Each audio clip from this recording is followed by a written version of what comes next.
Hey guys, welcome back to the Megasquirt build, and today is going to be a pretty busy day for me because we're going to be dealing with all of the wiring and kind of getting the gauges all set, the fuel pump, all of the kind of important stuff like that.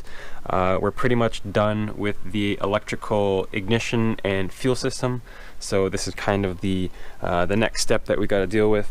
We're going to go over the harness, kind of get that into place a little bit better. We have a few sensors and plugs that still need to get attached. All of this here is just still laying loose, so we'll put those to where they need to go, and then we'll get inside the car, we'll wire in the wideband. I'll show you guys where everything is supposed to go to the best that I know of, and yeah, pretty much get everything wired in. So we'll probably start in the car, and we'll see what we can do. Alright, so the first thing you guys are probably wondering about is all of these extra wires. So this came with the kit. It looks pretty intimidating. I was a little worried at first because I'm like, holy crap, that's a lot of wires.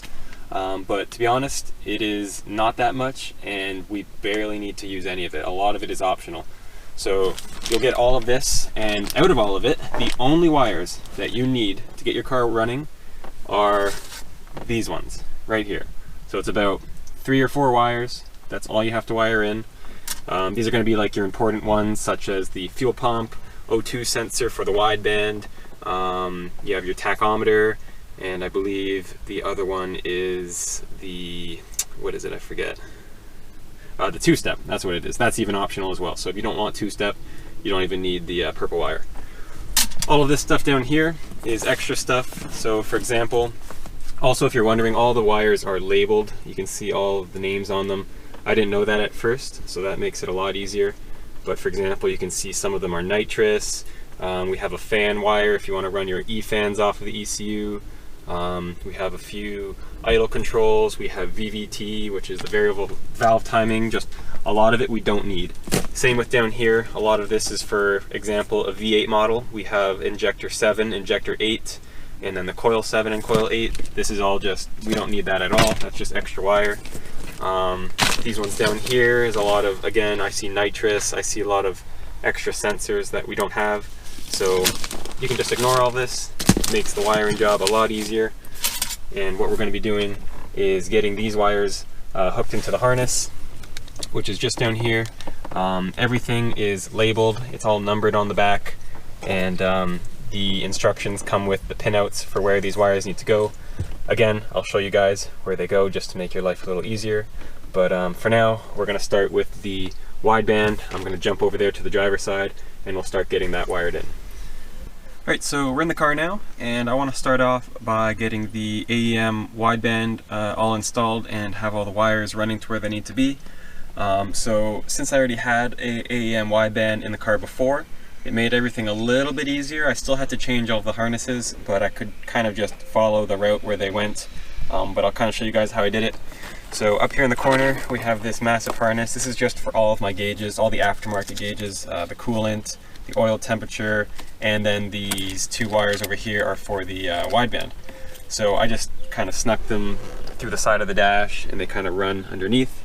One of these is going to be for the actual O2 sensor itself. That just snakes down, goes through the firewall, down, and then to the downpipe where the sensor is. So that one's pretty straightforward. And then the other one is going to be our kind of power harness. So this is the one that's going to have all of our grounds, power, and that's also going to be the harness that sends the signal to the ECU. So that one, again, I have routed the same way down under the dash, and then it comes over here to our radio area. And then this is the end of the harness here. You'll see there's about 6 or 7 wires. We only need 4 of them. A few of the other ones are for like an AEM standalone ECU, and one of them, the blue one, is going to be your serial output. So if you have NIS tune, you'll probably want to use the blue one. But for us, we're going to be using these 4. The red is going to be our power, the black is going to be our ground, and then the brown and white one is going to be our signal to the ECU. The white one is going to go positive into the ECU. I'll show you guys how to do that later. And then the brown one is just going to be ground. So I'm going to work on getting these wires extended. We'll have them come out over here where the glove box area is. And then when it comes time to wire everything into the ECU, we'll go ahead and show you that as well. Alright, so I got finished up with the AEM wiring. I didn't show any of it just because I only really extended the wires. I didn't really wire anything in yet. You guys will see that. But you guys remember those 4 wires that were out here by the radio? I grounded the grounds to a little bolt back there, and then I extended the 12 volt and the O2 line just to outside of the glove box over here. I didn't actually attach the 12 volts back there just because I have a lot going on, so we'll find a source over here somewhere for that. And then we also have our O2 wire. I didn't pin that into the ECU yet. That will have to go there soon, but I'm going to save that till a little bit later once we have all of our pins ready to go, just because there's a few other ones that we have to do and we might as well do them all at the same time. But I will show you guys that, don't worry. So moving on, I did finish up our pillar pod gauges. We've got the AEM at the bottom there. We've got oil temp and coolant temp. Those two were always there, but just had to remove them to get the gauges in and out. So we'll move on to the fuel pump now. So the fuel pump, like I said, has its own wire that we'll find, and that's just going to get pinned into the back of the ECU later. But we have to run it all the way from here to the back of the car to where our fuel pump is. So if we take a look back here, we have a relay, and this is required in order for this to work. If you want to know how to do this, I have a video and I'll post it up here for you guys in the corner. But pretty much what this does is it just gives the pump 12 volts all the time. So just a quick little update or a little reminder. So this wire here comes from the battery, goes into the relay, and then goes straight to the pump. And what's controlling the on-off of the relay is we have a 12 volt ignition on one side, and then this red one is going to be grounded from the ECU. So when the ECU turns on, this is what grounds the relay and sends power to the pump. The new ECU is pretty much the exact same. That fuel pump wire is just going to be ground, so we're just going to unplug this over here, and we'll route our new wire from the ECU to this red wire, and that will pretty much be the fuel pump wiring.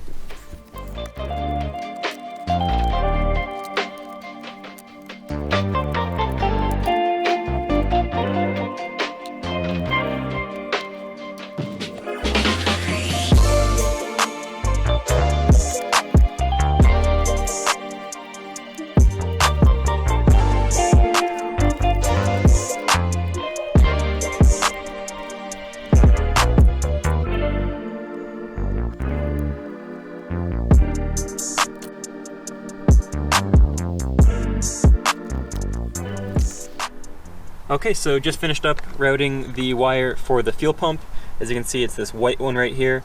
It used to be purple, but it wasn't long enough, so I just spliced in an extra wire from the kit to lengthen it, and then that goes to the ground portion of the relay, which I can actually tell you right now is going to be number 1.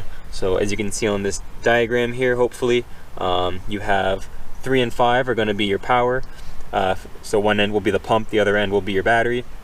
And then 1 is ground, and 2 is just a 12 volt ignition. So that's how that works. And if we take a look back down over here, we have the trim all installed again. And if we get closer to the ECU compartment, we just have the other end of the wire here for the fuel pump. So that's all ready to be pinned into the ECU. I also went ahead and routed this guy through the dash. This is going to be the 2-step wire.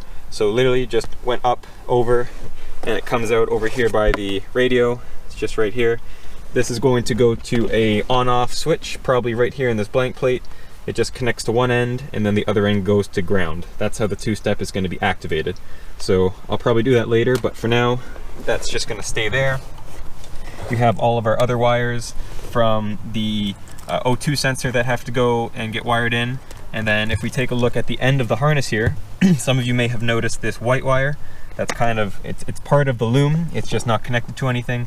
This is going to be just a blank wire. It goes through to the engine. I can actually show you guys. And it's going to be used for the aftermarket coolant gauge.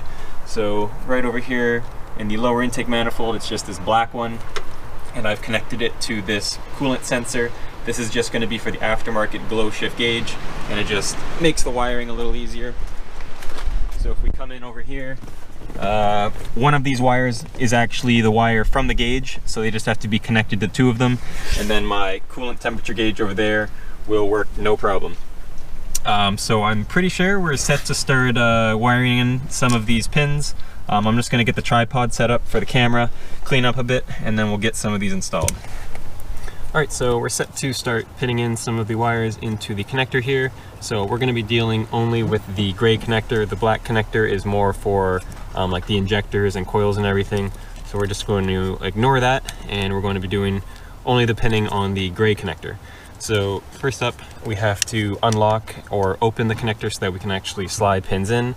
And the easiest way to do this that I find is you just get a flathead screwdriver, and you're going to put it right between the red and the gray part in the corner and give it a little twist.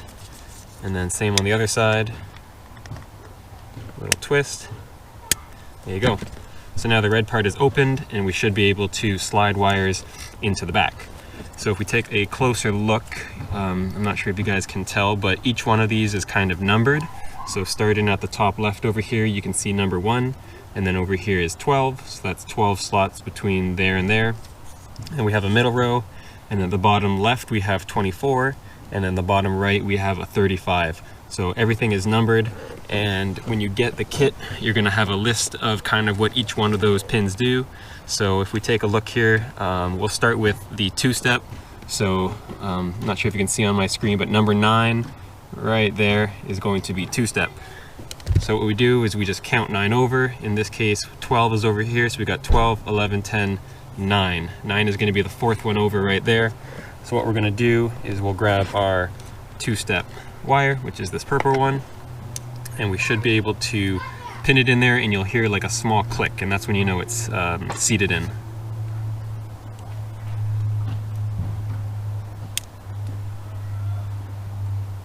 And there we go. So it was very quiet, couldn't really hear it, but you did feel it when it engaged with the rest, and now that's firmly in there, and that's how you're going to pin these. So next up we will do our let's do the O2 sensor. So we'll grab our O2 sensor wire, which is the pink one. And if we take a look at our list again, we have O2 sensor right at the bottom here. It's going to be pin number 31. So we'll find pin 31. So 31 is going to be that empty slot right between those two wires there.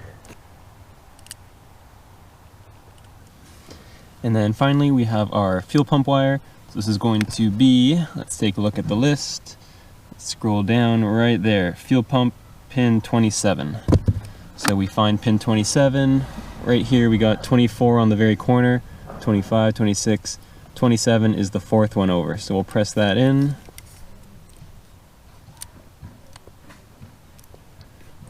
And there we are. So there are all the pins that have to go to the ECU for now. And all that I have left is to run a few of these wires to 12 volt switched, and then I'm also going to hook up our coolant line to this stray white wire, and we should be finished up with the ECU.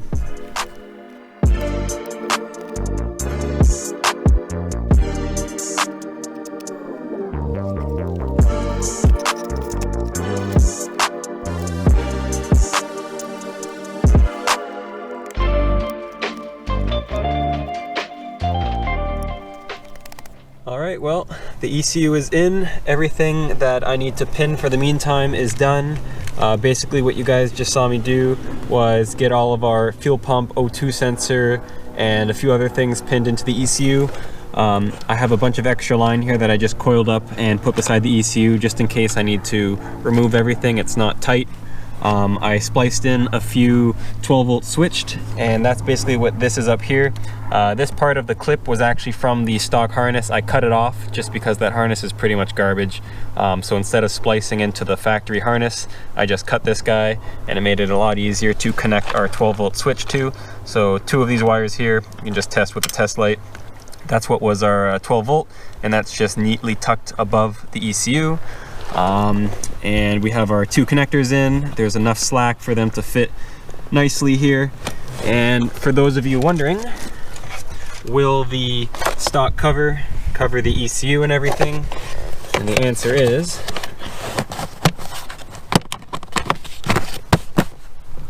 it will.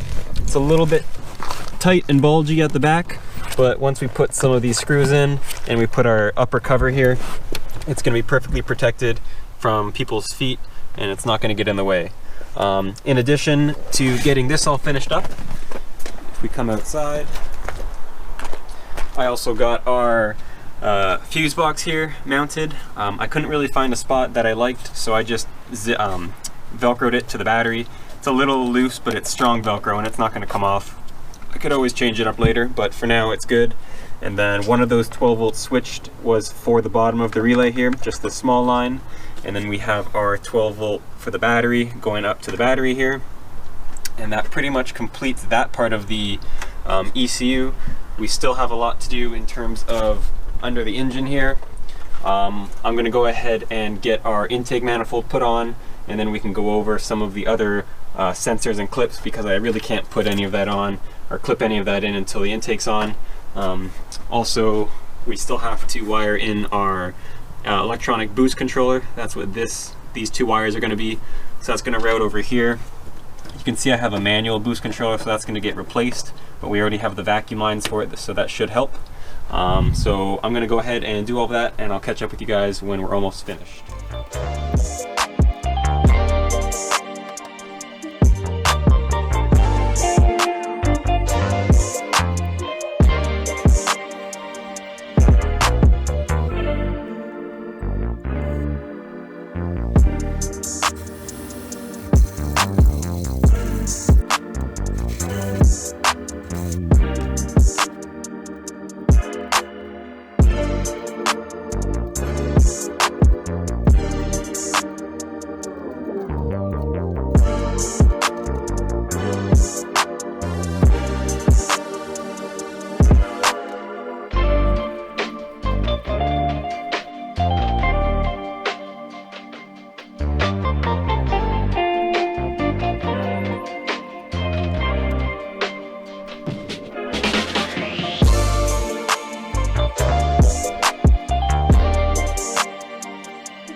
Alright, well, it's all back together.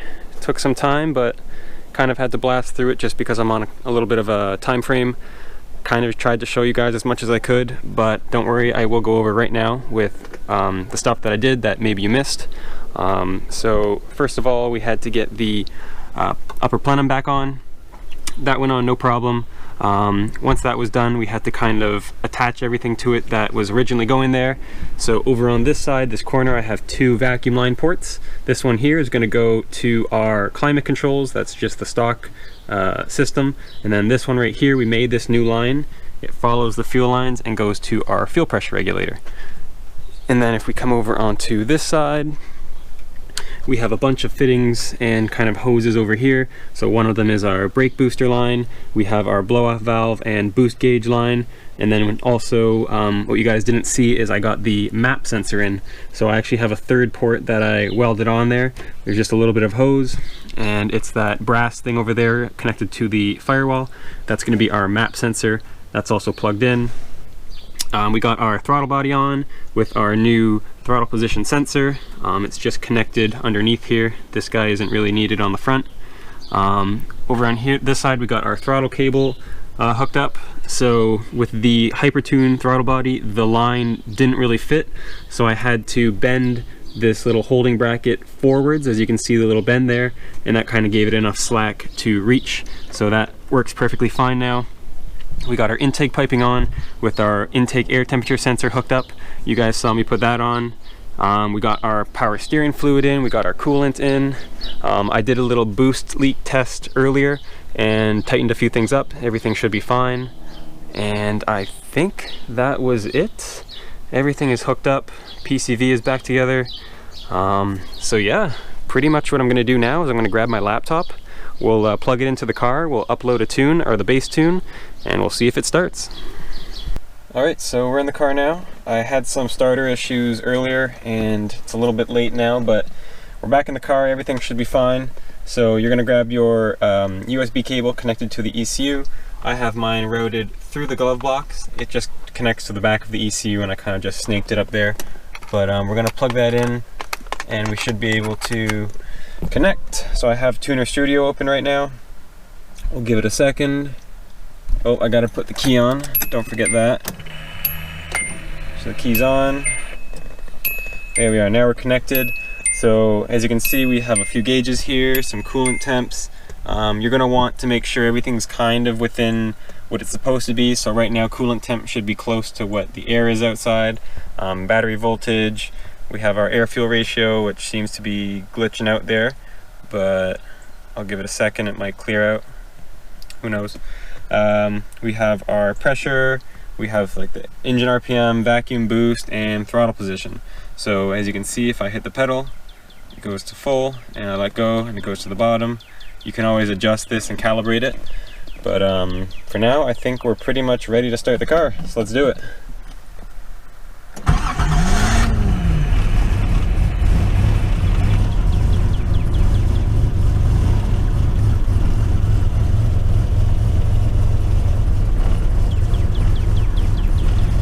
Alright, she's running.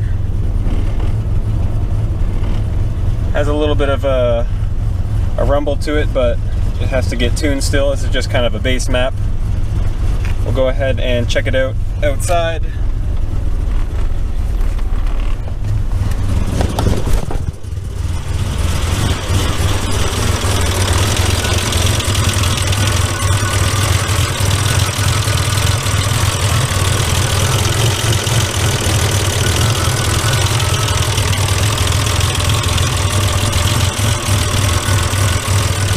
Good.